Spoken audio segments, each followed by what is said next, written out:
alguns ouvintes até questionaram a gente, né? Será que teria alguma ligação? Bora conversar então com o coordenador do Laboratório Sismológico da Universidade Federal do Rio Grande do Norte, o Anderson Nascimento, que fala ao vivo com a gente agora por videochamada. Muito bom dia, coordenador. A gente queria saber se esse tremor de terra aqui em Caruaru, que foi registrado e que muita gente sentiu, tem alguma relação com o terremoto na Turquia e na Síria? Muito bom dia. A gente, quando trabalha com sismologia, a gente não... Esse tipo de correlação é muito difícil de fazer e geralmente isso não é uma relação direta. Porque terremotos como esse que acontecem aqui no Nordeste do Brasil ocorrem todas as vezes e corriqueiramente.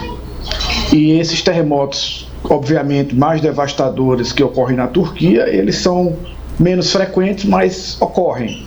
Então, essas coisas são eventos que são independentes. É muito difícil estabelecer uma correlação e trata-se, a meu ver, basicamente de uma grande coincidência.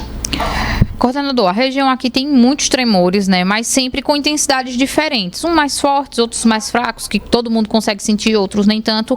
Por que isso acontece? Tem alguma questão, por exemplo, com o clima, alguma coisa desse tipo?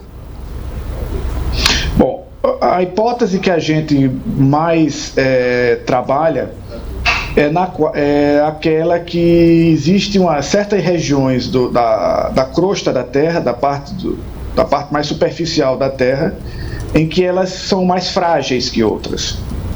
Então, quando você aplica forças nessas regiões, elas cedem um pouco e essa energia que estava acumulada é liberada. Ou seja, basicamente são reativações de falhas geológicas.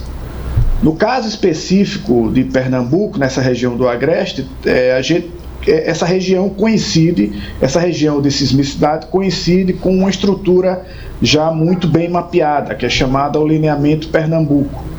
Então, certas porções desse lineamento, de estruturas que são de falhas geológicas desse lineamento, eventualmente são reativadas. Então, a gente tem sismicidade em Caruaru, Belo Jardim, a gente já detectou em algumas regiões perto de Garanhuns, Lagoa dos Gatos, Sucupira.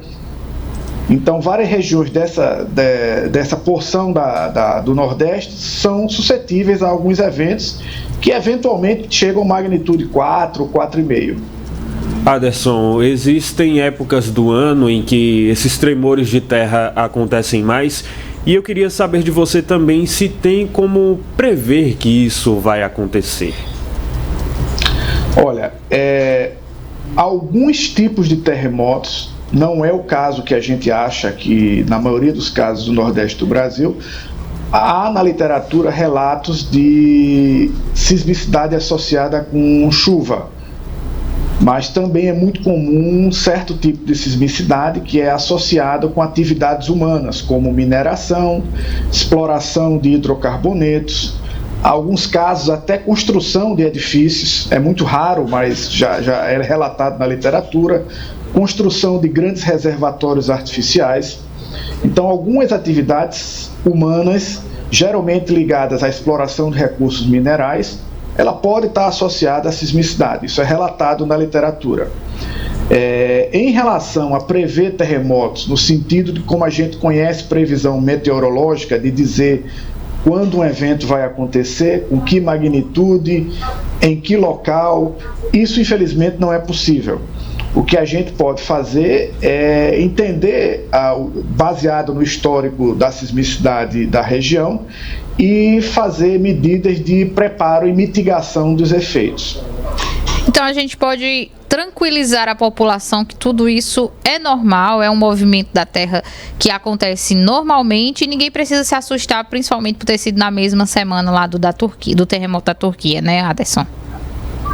Isso, no caso aqui, a gente tem detectado sismicidade em várias outras regiões do Nordeste do Brasil. O Nordeste do Brasil, a gente sabe que é uma das regiões sismicamente mais ativas do país, e são fenômenos naturais em que a população e o trabalho do laboratório é esclarecer esse tipo de fenômeno e passar as informações às autoridades competentes, que no caso é a Defesa Civil.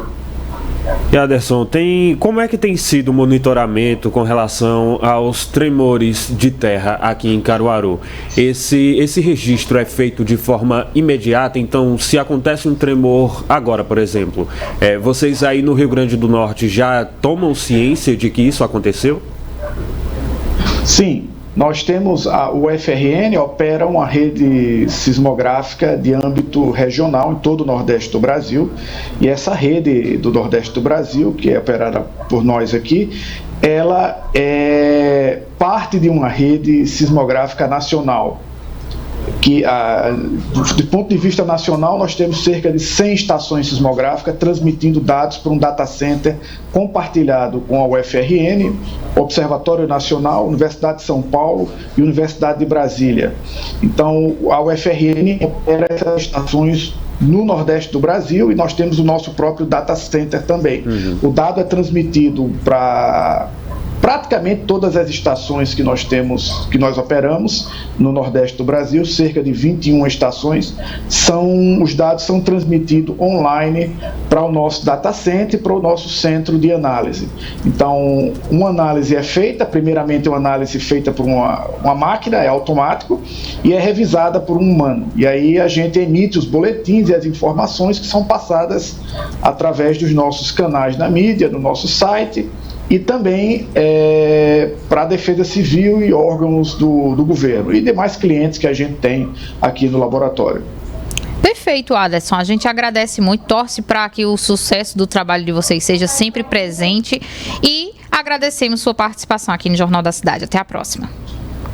Eu que agradeço a participação e agradeço também aos nossos patrocinadores, o Serviço Geológico e o CNPq. Perfeito, tá aí, gente. A gente conversou com o Aderson Nascimento, que é coordenador do Laboratório Sismológico da Universidade Federal do Rio Grande do Norte.